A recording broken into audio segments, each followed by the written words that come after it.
নতুন বছৰ মানে নতুন সপোন, নতুন বছৰ মানে নতুন আশা। নতুন বছৰত প্ৰাপ্তিৰ ৰেঙনিয়ে আমাৰ মনবোৰ জীপাল কৰাৰ হেঁপাহেৰে আমি বহুত সপোন ৰচোঁ। এই সপোনবোৰ আমাৰ বৰ আদৰৰ নহয়নে? জীৱনটোত কিবা এটা ভাল হোৱাৰ আৱেশেৰে আমি নতুনক আঁকোৱালিবলৈ উত্ৰাৱল হৈ পৰোঁ। এই নতুন দিনবোৰ উপভোগ কৰাৰ ক্ষেত্ৰত আমাৰ জীৱনত আমাৰ গ্ৰহবোৰে বহুতো প্ৰভাৱ বিস্তাৰ কৰে।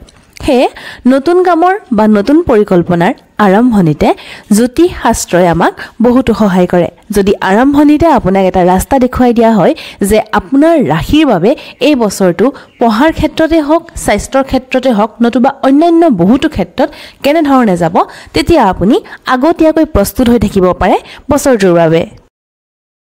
আজি আমি কথা পাতিম 2025 চনটো কোনটো ৰাশিৰ বাবে কেনে হ'ব। আজি আমি ৰাশি চক্ৰৰ দ্বিতীয় ৰাশি বৃষ ৰাশিৰ বিষয়ে সবিশেষ আলোচনা কৰিম যে বৃষ ৰাশিৰ এই বছৰটো কেনেধৰণে পাৰ হ'ব, বৃষ ৰাশিৰ জাতক জাতিকাসকলৰ এই বছৰ তেওঁলোকৰ পঢ়া শুনাৰ ক্ষেত্ৰতে হওক বা তেওঁলোকৰ স্বাস্থ্যৰ ক্ষেত্ৰতে হওক 2025 চনটো কেনে যাব সেই বিষয়ে সবিশেষ কথা পাতিম। গতিকে আপোনালোকে ভিডিঅ'টো শেষলৈকে চাব আৰু আপোনালোকে যদি এনেধৰণৰ ভিডিঅ'সমূহ চাই ভাল পায় তেনেহ'লে চেনেলটো ছাবস্ক্ৰাইব কৰি থ'ব পাৰে। বৃষ ৰাশিৰ জাতক জাতিকাসকল, এইটো বছৰ আপোনালোকৰ বাবে বহুত পজিটিভ হ'ব। আপোনালোকে নতুন নতুন কাম হাতত ল'ব পাৰে। জুলাই মাহত আপুনি ভাবি থকা কামবোৰ সম্পূৰ্ণ কৰিব পাৰিব। কিন্তু ছেপ্টেম্বৰ অক্টোবৰ মাহত আপোনাৰ দেউতাৰ শাৰীৰিক অৱস্থা অলপমান বেয়া হ'ব পাৰে। গতিকে আপোনালোকে অলপ ধ্যান দিব। নতুবা আপোনাৰ প্ৰেমৰ ক্ষেত্ৰতো অলপমান বেয়া প্ৰভাৱ পৰিব পাৰে। ছেপ্টেম্বৰ অক্টোবৰ মাহত আপুনি যিমান পাৰে মনে মনে থাকিব। মানুহক আপুনি বহুত বেছি লগ নকৰিব।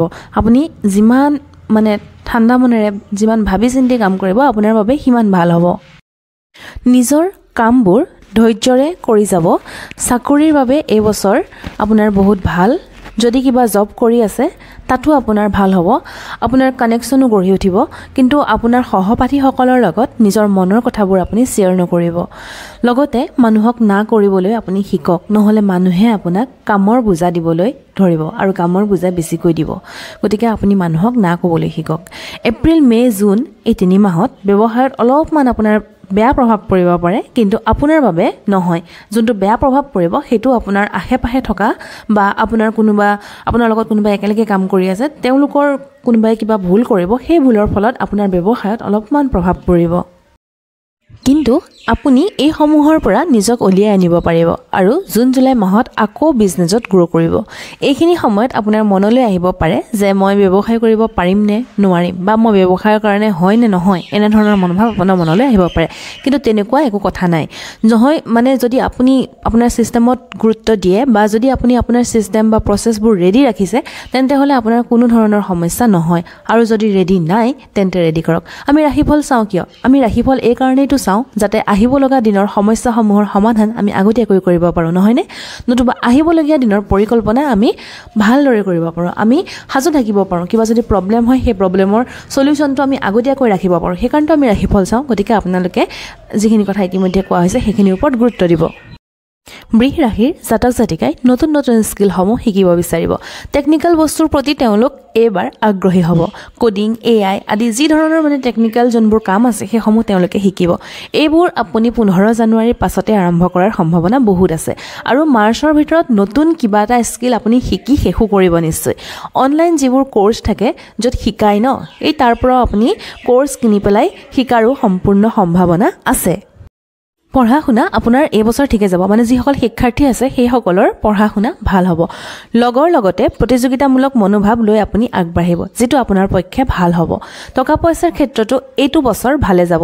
যদি এঠাইৰ পৰা পইচা গোটাই আছিল তেন্তে এই বছৰ ইনকামৰ 2-3টা চ'ৰ্চ আপুনি বিচাৰি উলিয়াব। জানুৱাৰীৰ পৰা জুনলৈ পইচা ঠিকেই থাকিব আপোনাৰ। কিন্তু জুলাই, আগষ্ট, ছেপ্টেম্বৰত কোনোবা এনেকুৱা এজন ব্যক্তি আপোনাৰ জীৱনলৈ আহিব আৰু তেওঁ আহি পেলাই আপোনাৰ পৰা পইচা লোৱাৰ চেষ্টা কৰিব। নহ'লে কোনোবাই আপোনাক এমাহতে আপোনাক পইচা যে দুগুণ কৰিম বুলি কয় নহয়, তেনেকৈ কৈ পেলাই আপোনাৰ লগত স্কেম কৰিবলৈ চেষ্টা কৰিব বা স্কেম আপোনাৰ লগত হোৱাও পৰিলক্ষিত হ'ব যদি আপুনি সাৱধান নহয়। কোনো ধৰণৰ পইচা আপুনি ক'তো নলগাব। আপুনি কোনো ধৰণৰ ৰিস্কি কাম নকৰিব। পইচাৰ ক্ষেত্ৰত বহুত সাৱধান হ'ব আপুনি এই বছৰ। এইখিনি সময়ত আপুনি শান্ত হৈ থাকিব। নিজৰ কাম কৰি যাব। বহুতো বেছি লোভীয়া নহ'ব। বেছি যদি পইচাৰ লোভ কৰে তেন্তে পইচা আপোনাৰ নৰব। সেয়া পইচা গ'ল আৰু। মে' মাহৰ পাছত আপোনাৰ অলপমান পইচাৰ ক্ষেত্ৰত লাভ হ'ব। মে' জুন ভাল। জুলাইৰ পাছত মাত্ৰ অলপ ধ্যান দিব।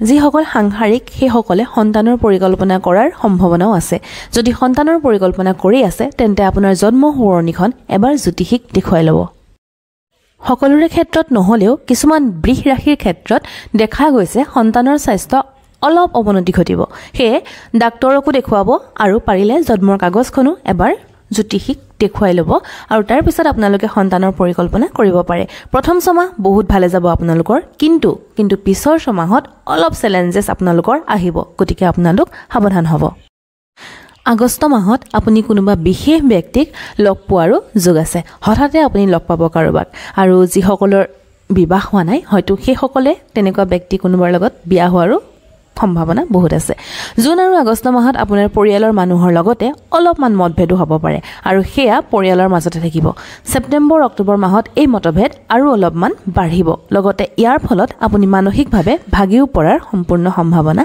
আছে এপ্ৰিল মাহত আপোনাৰ পেটৰ বা আপোনাৰ কমৰৰ বিষ হ'ব পাৰে আৰু কিছুমানৰ দাঁতৰ লগত জড়িত সমস্যাও হ'ব পাৰে আপোনাক আগতেও কৈছো আকৌ এতিয়াও কৈছো যে আপোনাৰ ইমান বেছি ৰোগ নহয় যদিও কিন্তু আপোনাৰ দেউতাৰ স্বাস্থ্যৰ ধ্যান দিব দেউতাৰ যদি গাটো অকন বেয়া লাগিছে বুলি কয় আপোনালোকে ততালিকে হস্পিটাললৈ লৈ যাব কাৰণ দেউতাৰ গাটো বেয়া হোৱাৰ সম্ভাৱনা বহুত আছে শিৱজীৰ পূজা নতুবা বিষ্ণুৰ সহস্ৰ নামৰ জপ আপুনি কৰিব পাৰে আপোনাৰ বাবে লাভদায়ক হ'ব চেষ্টা কৰিব এই বছৰ যাতে আপুনি কম ৰঙৰ কাপোৰ ব্যৱহাৰ কৰে সেপ্টেম্বৰ মাহত আপোনাৰ এনেকুৱা অনুভৱ হ'ব পাৰে যেটো আপোনাৰ বাবে আনএক্সপেক্টেড হয় হেতু বস্তু আপুনি পাইছে বা আপুনি ভাবিব যে এটুনো মই পাই গলুনে এনে ধৰণে আপুনি আচৰিত হ'ব আপুনি কিছুমান সাৰপ্ৰাইজ পাব আপোনাৰ লগত কিছুমান আনএক্সপেক্টেড ঘটনা হ'ব পাৰে মা লক্ষ্মীৰ পূজা আপোনালোকে কৰিব পাৰে যদি আপোনালোকে লক্ষ্মী দেৱীক সন্তুষ্ট কৰিব বিচাৰে তেনেহলে মা লক্ষ্মী পূজা আপোনালোকে কৰিব এই বছৰ ঠিকে থাকে আপোনাৰ বাবে যাব আপোনাৰ বাবে যদি এটা লাইনত ক'ব বিচাৰো তেনেহলে বৃষ ৰাশি জাতক জাতিকা সকলৰ এই বছৰ আধা ছমাহ ভাল আৰু ছমাহ অলপমান কঠিন হ'ব পাৰে কিন্তু তাৰ বাবে আপোনালোক সাজু থাকিব আৰু কোৱা কথাখিনিত সাৱধান হ'ব আপোনালোকৰ ভাল হ'ব আজিলৈ আহিছো আকৌ আপোনালোকক অন্য এটা নতুন ভিডিঅ'ৰ সৈতে নতুন এটা ৰাশিৰ 2025 চনটো কেনে যাব সেইখিনি কথাৰ সৈতে আকৌ লগ পাম তেতিয়ালৈ হৰ হৰ মহাদেৱ